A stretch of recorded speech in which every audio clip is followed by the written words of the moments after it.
Assalomu alaykum akustik kuzatuvchilari. Bugun sizlarga yana bir bizda mijozlar ko'p so'raydigan savolga javob berishga harakat qilamiz. Bu nima degani? Ya'ni bizga telefon orqali murojaat qilishganda asosan bizning faoliyatimizni Toshkentda yoki viloyat, shahar markazlarida qayerda faoliyat yurgizasizlar deb so'rashadi. Bizda akustik eshitish markazlar tarmog'ining har bitta viloyatda joylarimiz bor. Bundan ko'pchilikda xabari bor. Endi biz shu narsani masalan mijozlarda o'sha o'zingizga yaqinroq joyga boring deb aytganimizda yo'q, men xarid qilishga Toshkentga yoki viloyat markazlariga boraman, keyin o'zimga yaqin joyga borib turib ularga ko'rinaveraman deyshadi. Biz shuni tushuntirmoqchimiz ularga, nima uchun o'zingizga yaqin bo'lgan joyga murojaat qilish kerakligini. Bu eshitish moslamasini sotish, kiyim tanlash yoki avtomobil savdosi yoki boshqa tovarlarni savdosiga o'xshamaydi. Chunki bu eshitish moslamalari asosan bizda sog'ligimiz bilan bog'liq, ya'ni eshitishimiz bilan bog'liq. Kundalik hayotda bir kunda yuzlab holatlarda duch keladigan muammolarimiz bilan bog'liq holatga sozlanadi. Shuning uchun eshitish moslamasini olganingizda, agar siz ko'pchilikka biz aytamiz, telefon qilishadi, Toshkentda qayerdasizlar? Toshkentda o'zida ham joylarimiz bor. Aynan qayerdasizlar? Ya'ni biz markazimizda aytganimizda bu yerga kelishadi-da, eshitish moslamasi taqib ko'rishadi, foydalanib ko'rishadi. Endi yaqin masofadan kelganlar bilan bunda hech qanday muammo bo'lmaydi. Uzoq masofadan kelganlar, misol uchun uzoq viloyatlardan kelganlar, o'zi yetib kelishini o'ziga juda ko'p vaqt ketadi va charchoq holati yuzaga kelib qoladi. Bu yerda ularni tekshiruvga va ulardagi misol eshitish moslamasini tanlashga vaqt ko'proq ketadi va ularning charchog'i tufayli xatoliklar yuzaga kelishi mumkin. Bu birinchi sabab. Keyin bizda eshitish moslamalarini qo'yganimizda sinov muddati bor. Ya'ni bizga misol aynan o'zidan uzoq bo'lgan markazga borganda, masalan 1 kun, 2 kun sinov muddatga olish kerak bo'lsa, aynan bizga viloyatdan Toshkentga kelganlarda aynan bu ikkinchi muammo paydo bo'ladi. Ya'ni 3 kun sinab ko'rishingiz kerak desak, ular yo'q, men yotoqxonada turaman yoki mehmonxonada yoki qarindoshimnikida men bugun ketishim kerak degan sabablarni keltirishadi. Endi bunaqangi sabablarda biz ularni tekshiruvini oxirigacha yetkaza olmaymiz. Ya'ni misol audiologik tekshiruvlar bu birinchi bosqich bo'lsa, biz ta'kidlaganimizdek ikkinchi bosqich ularni kerakli eshitish moslamasi bilan eshitishini tekshiruvni davom ettirishimiz kerak. Bu mijozlarni o'ziga vaqt kerak va bizga. Ya'ni misol uyga borganda ko'cha sharoiti, ish sharoiti, bunaqangi holatdagi muammolarni aniqlashga to'g'ri keladi. Shuning uchun bu muammolarni agar uzoq joydan kelganlarda to'lig'icha hal qila olmaymiz va bu yerdagi yashash muhitiga qarab biz moslab bersak, uyiga borganda yoki o'zining ishxonasiga borganda yana bu muammolar hal bo'lmaydi va menga misol yomon eshitish moslamasi berishibdi yoki sifatsiz yoki ovozi tiniqmas deb o'zlari qiynalishadi. Shuning uchun biz mijozlarga asosiy ta'kidlaydigan narsamiz, o'zlaringga yaqin bo'lgan filiallarga, ya'ni bo'limlarga, ya'ni o'sha yerdagi mutaxassislarga murojaat qilinglar.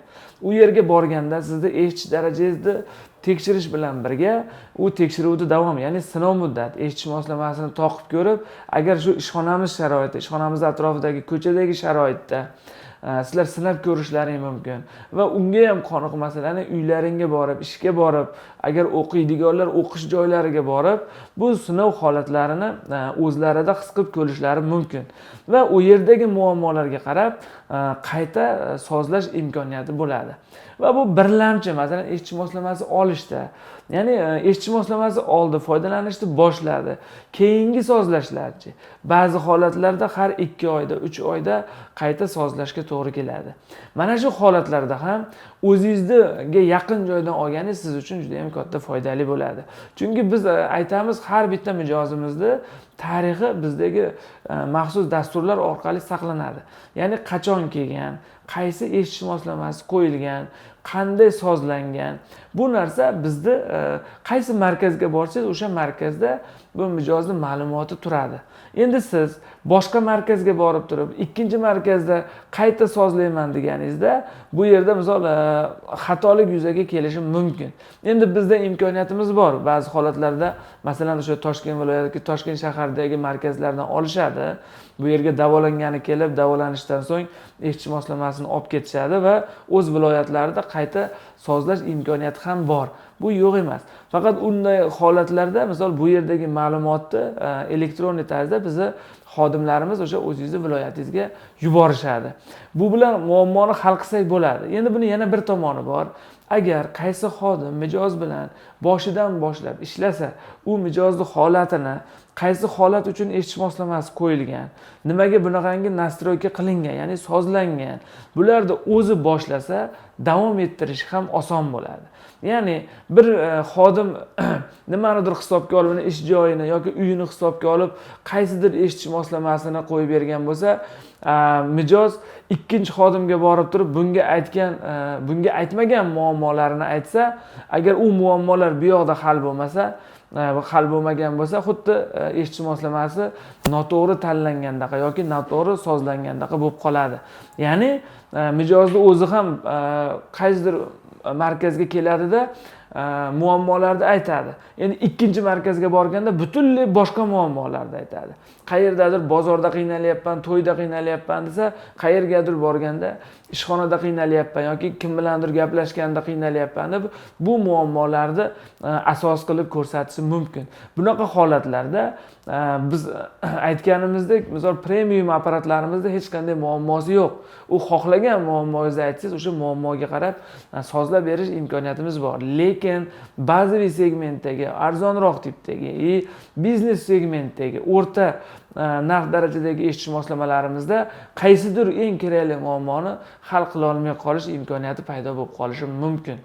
Shuning uchun agar siz bitta xodim bilan ishlaganingizda, siz unga agar qaysidir muammongizni aytmay qolgan bo'lsangiz, u o'sha muammoga qarab turib, sizdagi eshitish moslamasini qayta sozlab, qayta jihozlab berishi imkoniyati yaxshiroq bo'ladi. Shuning uchun ham bu o'zlarining uchun ham, mijozlar uchun ham qulay. Bu narsa bizga telefon orqali aytishadi yoki kelganda aytishadi.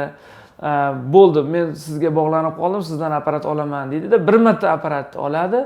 Misol nastroykasiga boshqa bolaga boradi. Unda misol ma'lumot yetarli emas. Shuni hisobiga xatolik kelib chiqadi-da, mijozning o'zi qiynaladi. Va natijada eng yaxshi apparatdan ham maksimalni foydalana olmaydi. Shuni inobatga olgan holda biz tavsiya berardikki, agar sizga yoki sizning yaqinlaringizga qanaqadir eshitishida muammo bo'lsa, qandaydir shu eshitish moslamalari kerak bo'lsa, o'zingizga yaqin bo'lgan markazga, ya'ni o'zingizning viloyat markazlarida bor. Hozir ba'zi tuman markazlariga ham tashkil qilyapmiz bunday holatlarda bunaqangi xizmatlarni. Ana shundagi yaqin joydagi xodim bilan bog'lanib, o'zingizga yaqin bo'lgan markaz bilan ishlasangiz, sizga misol har qanaqa holatda qayta sozlashda muammo bo'lmaydi. Eshitishingizdagi apparatni bosqichma-bosqich nastroyka qilish holatlari bor. Ayniqsa bolalarda yoki misol boshida shovqini borlarda, davleniyasi bor, eshitishi o'ynaydigan odamlarda hech qachon bir marta sozlash bilan eshitish moslamasi ularga 100% natijani bermaydi. Ularga 2 marta, 3 marta, ba'zida 4-5 martalab qayta sozlash kerak bo'ladi. Shuning uchun siz o'zingizdagi, masalan, o'zingizdan 100 km yo 200 km uzoqdagi markazga boryapsiz.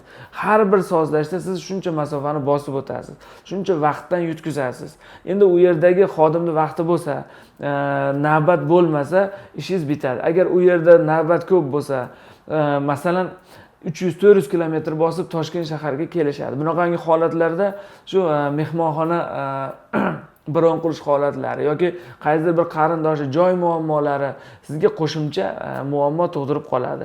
Biz mana shu holatlarni inobatga olib, har bitta viloyatlarga, tumanlarga, xudo xolasa, markazlarni tashkil qilganmiz va u yerdagi xodimlarning ham malakalari aynan misol Toshkent viloyat, Toshkent shahardagi xodimlarning malakalari bilan bir xil.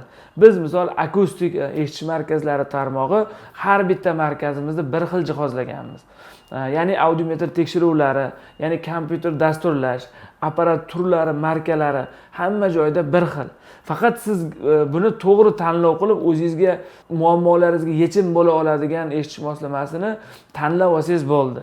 Agar siz misol o'sha rayonda yoki viloyat markazida noto'g'ri apparatni tanlab, agar xodim sizga tavsiya qilgan apparatni olmasdan, o'zingizning xohishingiz bilan yoki ko'rinishiga yoki mablag' yetmagan holatda eshitish moslamasini tanlab qo'ysangiz, u yerda muammosi hal bo'lmadimi? U eshitish moslamasi bilan Toshkent shahardagi eng zo'r mutaxassisimizga kelsangiz ham, u muammongiz hal bo'lmay qoladi. Agar siz o'zingizga munosib, eshitishingizga, muammolaringizga munosib apparatni shu xodimlar bilan birga tanlab qo'ysangiz, o'sha tumanni o'zida aynan siz xohlagan sifat, siz xohlagan eshitish moslamasi va siz xohlagan muammolaringizga yechimni olishingiz mumkin bo'ladi. Endi biz xodimlarimizni masalan Toshkentdagi xodimni alohida yoki misol Farg'onadagi, Samarqanddagi yoki Qoraqalpoqdagi xodimni alohida o'qitib o'rgatmaymiz. Ularga bir xil narsani o'rgatamiz va ularda taqdim qiladigan sizlarning muammolaringizga yechim bo'lgan eshitish moslamalari ham bir xil bo'ladi. Ba'zilar aytadi, men bu yerda qimmat aytayapti. Masalan, Samarqanddan telefon bo'lib qoladi, Jizzaxdan telefon bo'lib qoladi. Bu yerda qimmat ekan, Toshkentga borsam arzonroqmi? Yo'q, unaqa emas.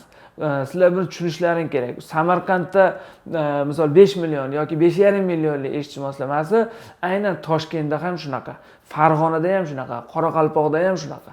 Bizning markazlar, misol eshitish markazlari tarmog'imizda bitta markadagi apparat, misol eshitish moslamasi bir xil narxda programmaga kiritilgan. Shuning uchun sizlarda misol narx bo'yicha har xil narxda aytgan bo'lishim mumkin. Bu narx sizning eshitishingizga qarab, ko'rib turganda asosiy narx chiqadi. Keyin u eshitish moslamasining to'plamlari bor. Qaysidir holatlarda individualni fikrladish, ya'ni quloqchin yasamasa bo'lmaydi. Ana shunaqa holatlarda ham bir xil markadagi apparatda misol 400-500 ming farq berib qolishi mumkin. Buni o'ylashadiki, misol mijozlar, yo'q, bular qimmat qo'yyapti, qimmat sotyapti ekan deb o'ylashadi. Asli unaqa emas. Bizda ko'rsatilgan xizmatlar va qo'yilgan eshitish moslamasi va uni yonidagi aksessuarlar, sizning muammongizga yechim bo'lgan aksessuarlarni narxini qo'shganingizda hamma markazlarimizda narxlar bir xil chiqadi. Shuning uchun sizlarga qulay bo'lish uchun tashkil qilingan bu markazlardan va u yerga qo'yilgan xodimlardan foydalanishlaringni tavsiya qilamiz. Agar u xodimlarda qandaydir xatolik bo'lsa yoki tushunmovchilik bo'lsa, biz misol markazdan turib aynan ularga onlayn tarzda kerak bo'lsa mijozning yonida yordam ko'rsatamiz. Yoki eshitish moslamasini almashtirishda, yoki qayta sozlashda, yoki sozlash usullarini ko'rsatib, hal qilishga mana shu yerdan turib ham biz yordam beramiz. Va sizning ishingiz masofa bosib o'tmasdan, misol mehmonxonalarda turmasdan, o'zingiz biz hijolat bo'ladigan odamning uyida, misol ko'pchilik o'zini yaqin qarindoshi bor, ko'pchilik tanishini uyida turadi, xuddi o'zini uyidek baribir bo'lmaydi. Ana shunaqangi holatlarga tushmasdan sizlarning muammolaringga yechim topish mumkin bo'ladi.